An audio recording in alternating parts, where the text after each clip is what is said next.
Rebecca again, and I'm here to talk to you guys about this artifact of mine, which happens to be a paintbrush. And to quote the great Bob Ross, there are no mistakes, just happy accidents. And I try to apply that not just in my paintings and using this particular brush, but also in areas of my life where I feel like maybe I took a few steps, maybe not in the right direction or just not in the right order.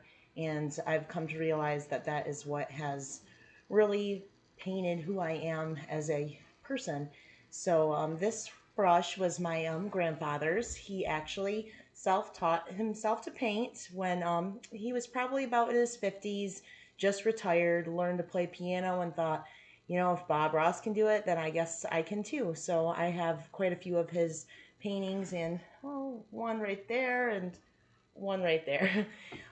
Maybe I can drop pictures in the link or whatever later, but I've always thought that Bob Ross's positive attitude towards just not looking at something that is permanent, like when I'm painting a picture, especially with oil paints, because if you know anything about those, they do take a significant time to dry, so that's probably why they're my favorite, and I can always kind of go back and tweak some things, and um, I've tried to keep that attitude about my life as well. I had my daughter in my late teens, and I thought, oh my gosh, I'm never going to go back to school or get a decent paying job. And it's really just, I've had to go back in with my little paintbrush and adjust things here and there. But overall, um, just keeping that positive attitude, I think, is really important. It helps me be creative and to also take criticism constructively. I remember my papa taught me how to paint the very first time, and when you're doing it the very first time, it does not look anything like Bob Ross's paintings. And he was always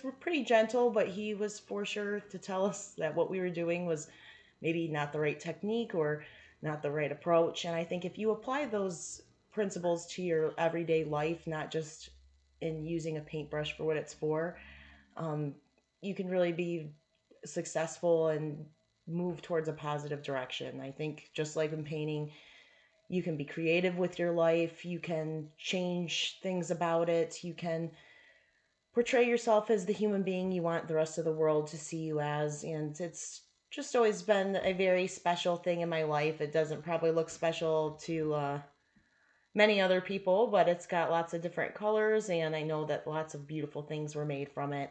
And I think that's why I love painting even just residential homes, because it just kind of gives you an opportunity to take something that's maybe been neglected or just not seen enough love and turn it into something beautiful.